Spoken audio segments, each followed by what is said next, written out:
First thing, we'll lay the ratchet strap out with the exposed with the bare end to the opposite side of where the drive motor is. Now, prior to installing the rotor shaft, you want to put some anti-seize on the rotor shaft itself, just on one edge. It'll spread itself as you go through the bearings, and onto both of the shaft bolts.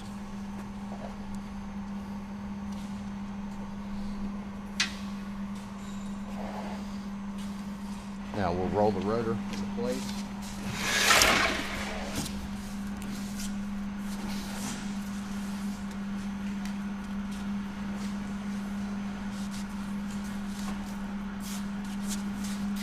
Okay, now the first thing we want to make sure as we roll the rotor in is that we fold the perimeter seals outward. You can also add a piece of cardboard here to prevent the seals from folding in. Now, if they start inward like so,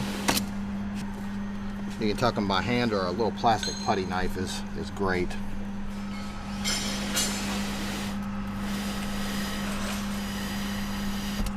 We'll just continue to roll the wheel inward. And now while we have the bearings exposed, we'll go ahead and install our shaft.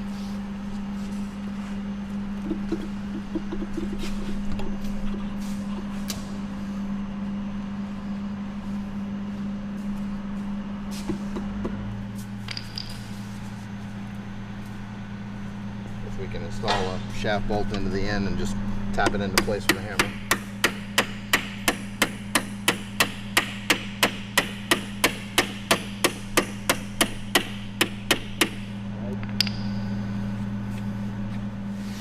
Now we'll just continue in, rolling the rotor over in place. Now we'll go just a little ways past the center bar, so we can go ahead and install the spacer plate onto the rotor shaft on both sides.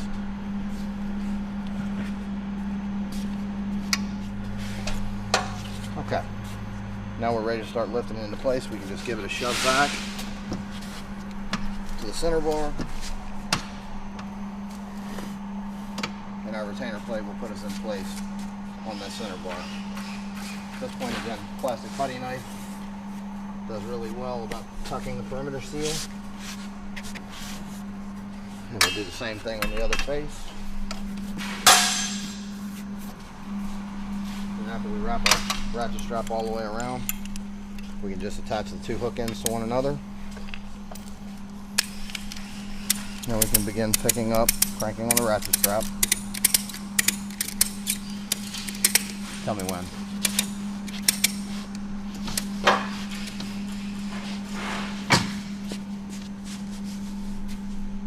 Pretty close right there. And once we've got it aligned, we can go ahead and install the shaft bolt. Just get it started.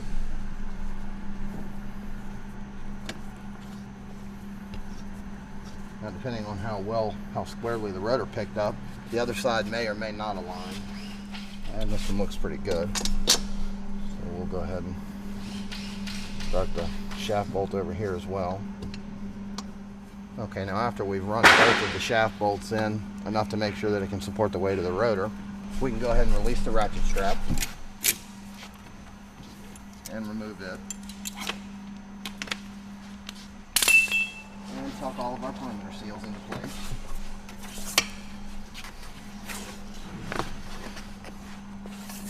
On both faces. Now we want to check our rotor alignment inside the frame. You notice we have a larger gap here between the frame and the rotor flange than we do on this side. That would indicate the rotor needs to move that direction. You can use any kind of clamp, or a person can push it over. It's just easier to do with the clamp. But we'll go ahead and clamp behind the flange onto the outside of the frame until the two sides are even. We also want to check that at the top and make sure that we have proper alignment in that plane. And it looks good in that plane. So at this point we can go ahead and tighten up the shaft bolts all the way.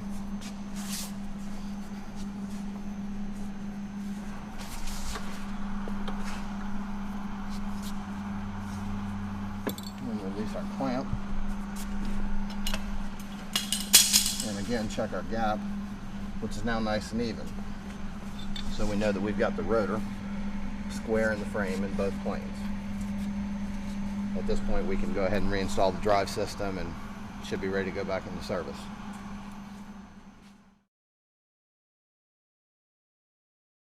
We're going to go ahead and install the perimeter sprocket. This is the drive system, chain drive for these units. We'll have to install it from the end of the cassette.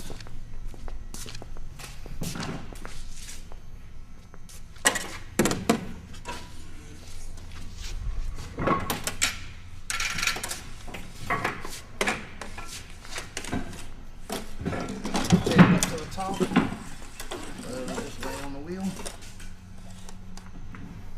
Okay. We want to make sure that the rivet heads on the perimeter sprocket are facing to the inside of the rotor, so that it allows access if you ever have to split it in half to take it off. You can just grind those heads off and pull the rivets out.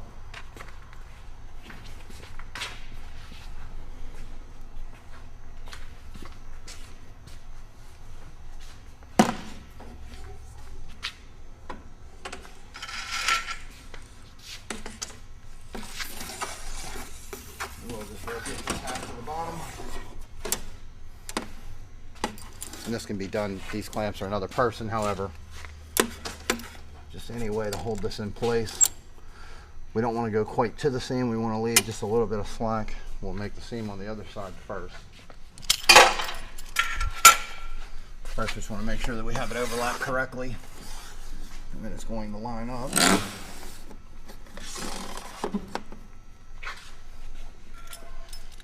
And we can take a pair of these needle nose clamps, or any pliers for that matter. Clamp that in place. 1/8 inch pop rivets. We'll just install them. Once we've got one rivet in and popped, we can go ahead and remove the clamp. That'll hold it in place. We'll go ahead and fill in the rest of the rivets. On this particular size, there'll be a pair of clips on each seam. We'll go ahead and install those sprocket brackets. Anything size 2190 or up will have the brackets at every single seam in the perimeter sprocket. Anything below 2190 will only have them on the seams on one side. You can see the seam right here in the sprocket. So that'll note where we will get the brackets, which will later allow us to attach the perimeter sprocket to the rotor itself. Just gets one on either side of the perimeter sprocket. And same thing there, we'll just pop those rivets. And we'll repeat on this seam also.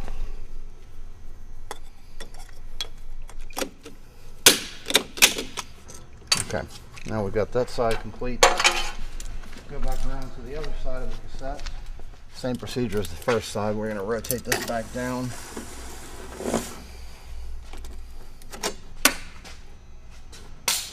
And we'll again use our needle nose clamps to pull it together in place.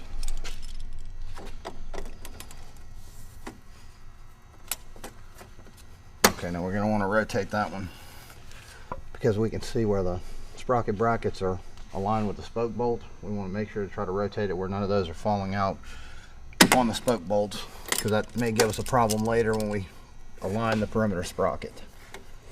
We'll just rotate that down and clamp it back up.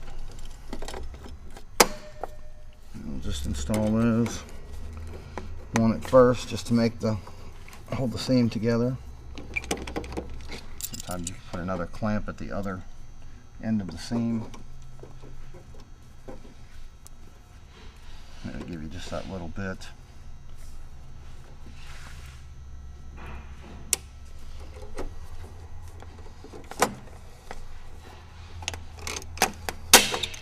Alright, now I got one popped together. Go ahead and take these clamps off.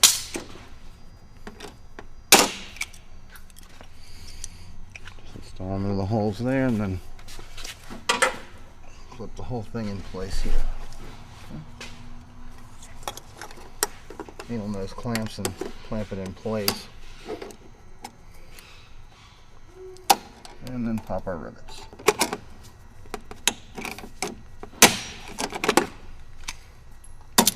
Alright, now that we've got the drive chain installed, we're going to go ahead and start to align the perimeter sprocket. Basically, the first thing we need to do is get a measurement over to the drive sprocket on the motor. It looks like it is exactly 2 11/16. So we're going to set this sprocket to the same exact measurement, right to the center of it. That's it right there, exactly 2 11/16 to the dead center. Go ahead and tighten that up.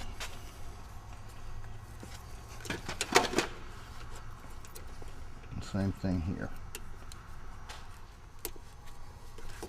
Okay. Now we'll go ahead and plug in the motor. And we'll mark on the wheel exactly where we started. So we want to go a full revolution around, just kind of pushing the perimeter sprocket close to in place before we do the final alignment.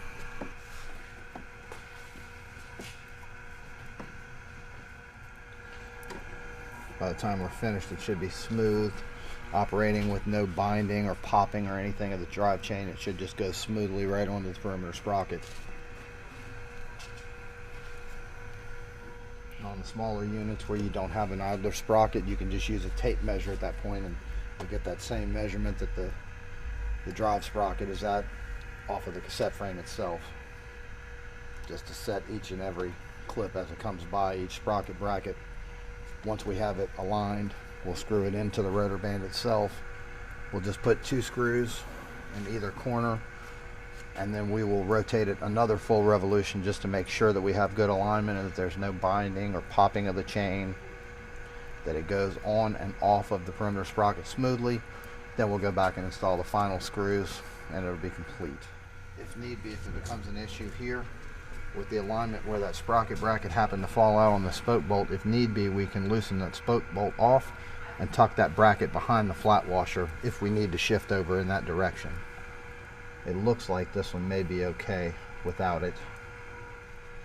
Now that we've made a full revolution getting it close to in place, we'll let that rotate right back up here exactly to the spot where the chain is actually coming onto the perimeter sprocket. And then we'll stop the motor right there.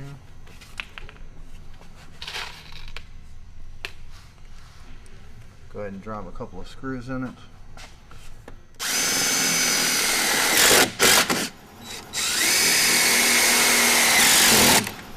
We'll put the motor back up and turn to the next sprocket bracket and repeat that process for each sprocket bracket around the rotor.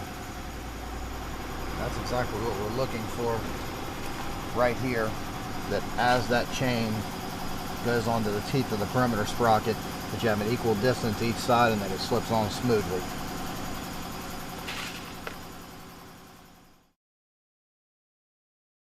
Okay, we're going to be going over the seal installation for our Desiccant cassettes. Here we have a divider seal and some of our seal material.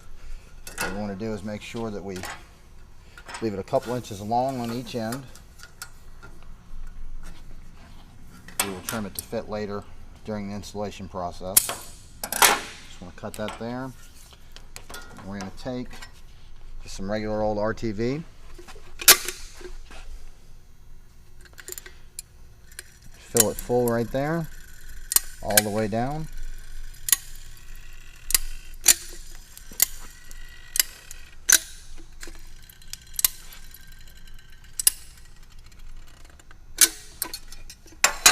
Okay. And we'll install it onto the seal angle.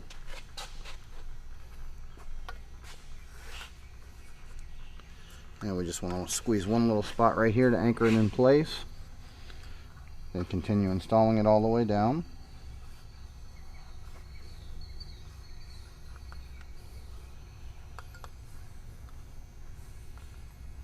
Okay, then once we've got it completely installed, we want to smash out all the excess silicone pushing it both down onto the seal angle and flat from the back side, just to make sure we have good adhesion and that it's going to stay anchored in place as it cures.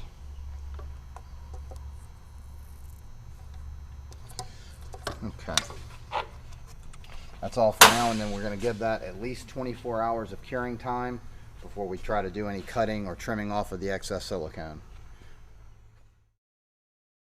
And we'll go on to installing the divider seals. Now you have two different types. You have seal angle 1 and seal angle 2. And the reason they're configured differently is for the rotation of the wheel. So we want to make sure that we verify the rotation. In this particular case, the wheel is rotating counterclockwise when we have the motor end on our right. So the shorter seal angle, or seal angle 1, would mount to the outside of this post so that as the wheel rotates, it's rotating into the divider seal. So this seal will attach to the same edge of that post, but it slips behind the post again so that the rotation is going into the divider seal. Now, when we get ready to cut it, on the one end, we're just going to make a square cut because that seal is going to fit to the bottom of the spacer block, because we want to make sure that we completely seal off that airstream. So you can just take a pair of scissors and just cut that square cut. And on the other end, we're going to want to take a razor knife and trim the back edge only of the seal, directly flush with the end of the seal angle. Now once we've cut through only that, we'll open that up, and then we'll take our scissors and cut just a little curve onto the end of the seal where it comes to a bit of a point that way, so that when we install it and it's compressed, it'll sit directly on the perimeter seal with no gap. Okay, then this one we'll go ahead and slip behind. It just slips behind the post like so. And then we can see from this side over here that we don't have any gaps here at the perimeter seal, that our divider seal meets it with absolutely no gap, so that we've sealed off the reactivation. With that in place, we'll just install our screws.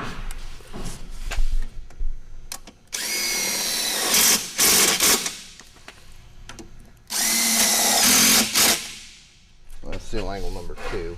This is on with a 50-50 vertical split, so this seal angle will be located here.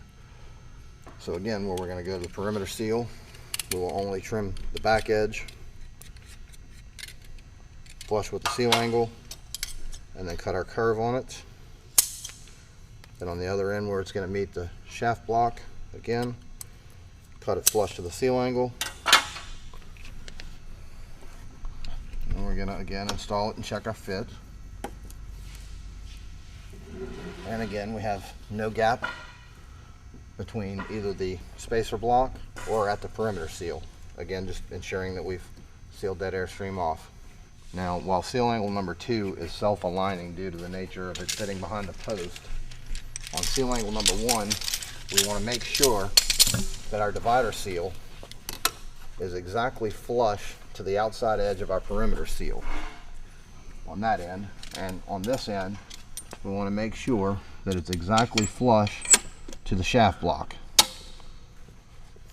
and that'll give us our proper fit and compression so that we have a good seal there.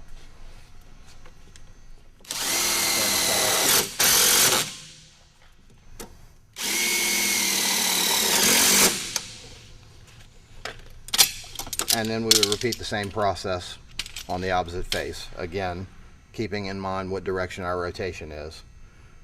But once it's established on this one side, we just make the other side match this one. For additional dehumidification product information, please reference the DH Tech Manual on our website.